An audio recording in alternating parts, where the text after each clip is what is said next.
کہ زبان کی بہت آفتیں ہیں، ایک دو چار نہیں، اور جھگڑا بھی اسی سے بنتا ہے.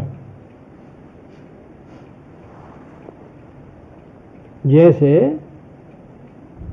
حضرت والا نے سنایا کہ ایک عورت ایک بزرگ کے پاس گئی، حضرت میرے شوہر نے مجھ کو تنگ کر رکھا ہے، ہاتھ بھی اٹھاتا ہے، کچھ سے کچھ کہتا ہے. فرمایا پانی لے آنا. بہت اچھا، پانی لے آئی.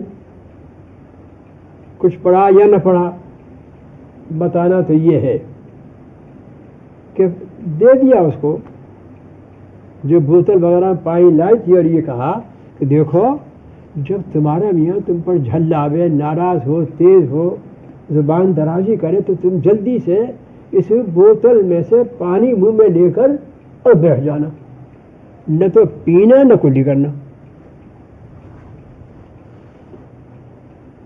نہ تو پینا اور نہ کلی کرنا. جب ایسا ہو ایسا کہ بہت اچھا.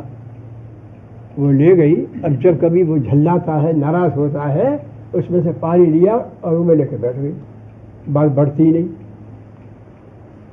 کچھ دن کے بعد میاں خوش و خرم ہو گئی، بولتی نہیں، کچھ کہتی تو ہی نہیں، میں ہی کیوں کہتا رہوں، میں بھی چپ. دونوں میاں بیوی کی لڑائی ختم اور پیار آ گیا، کیونکہ زبان رک گئی. زبان کی آفتیں بہت ہیں.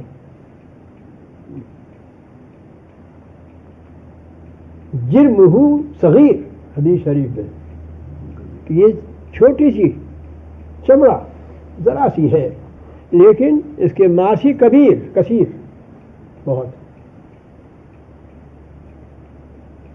اسی لیے ابوبکر صدیق جیسی ہستی کہ بھلا وہ اگر بلا سوچے بھی کوئی بات منہ سے نکالیں گے تو خدا تعالیٰ کی مرضی کے خلاف نکالیں گے.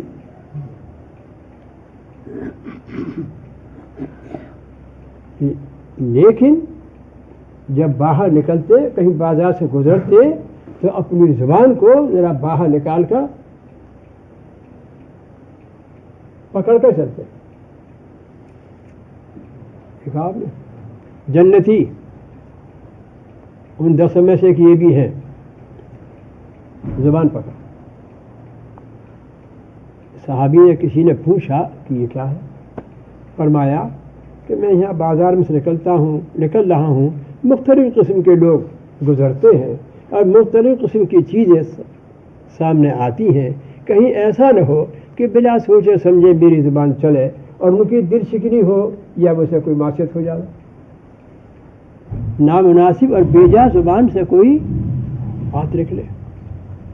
اس لیے اس کو میں نے پکڑ لیا ہے، اگر کچھ کہنا ہو تو سوچ کر کہنا ہو.